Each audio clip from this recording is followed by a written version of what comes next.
Wait lang tol. Panoorin nyo to, panoorin nyo. Lalo na sa mga nagbabasa akin sa comment section. Yan, panoorin nyo to.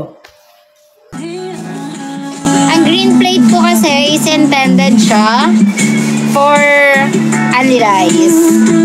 While the white one naman is for one rice lang siya. Kung manghihingi ka ng another plate, ang ibibigay sa inyo is white plate. Kung another plate yan para sa halimbawa, meron kasi mga nagagito bata, ganun, si-share lang nila yung bata, white plate. Or yung may ilalagay sila na another pang pagkain dun sa plate. Yo, what up sa inyo, no? Sagutin lang natin yung mga kupal sa comment section, no? So, regarding sa mga inasal at dun sa white plate at green plate, no? So, narinig nyo naman sabi ng manager, di ba? Green plate is intended to only rice, di ba?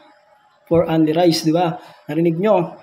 Tapos, yung white plate, for one rice only, di ba? Kung mayroong man batang kasama, pwedeng humingi ng white plate doon, pwedeng humingi ng plato, pero white plate ang ibibigay sa inyo, di ba? Para mapakain din yung bata.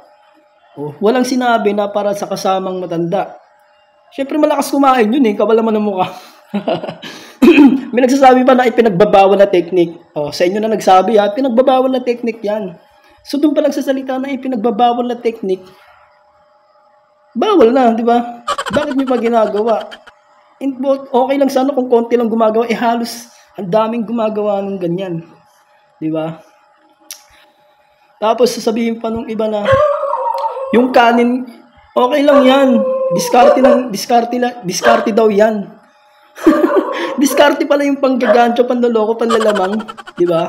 Kahit nasabihin natin malaking kumpanya ang mang inasal, di ba? Syempre, nanlalamang ka eh, nanggagancho ka eh, di ba? Yun yung pinupunto ko doon, yung panggagancho, panglalamang, di ba?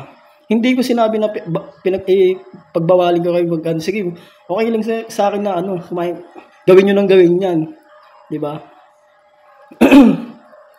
At isa pa, may nagsasabi na okay lang daw yan kasi tinatapon naman yung mga sobrang kanin, mas marami pa nga natatapon.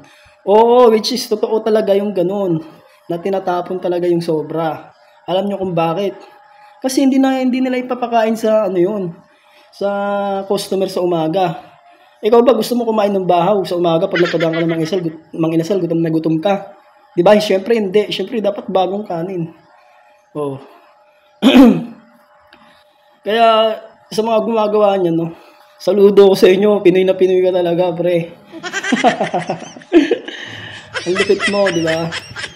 Kaya lahat ng mga nasa comment section yan, sinasagot ko kayo. Ayan. Yun lang yung inaano ko, panglalamang nyo, di ba? Hindi naman ako may-ari, hindi naman ako nakikipagsipsipan. Yung tinatapon na kanin, pwede naman binibigay naman sa mga crew yan, depende sa manager yan. Kahit ako dati, naging crew ako. Pag closing ako, sabihin ko sa manager, ma'am, baka pwede naman humingi ng kanin dyan. Oh. May pangkain na ako sa bahay, sa gabi. May pangkain pa ako sa umaga kasi dinadamihan ko na. Diba? At isa pa, diba, syempre, ito, tinatapon na yung kanin.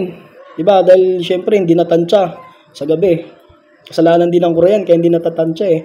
Tinatapon na. Tapos sasabayan mo pa ng ganyan, diba? Ng panggagancho, panlalamang sa kanin. Magkano na yung bigas ngayon, kaya nagtaas yung mga inasal eh. Diba? Kaya yun lang.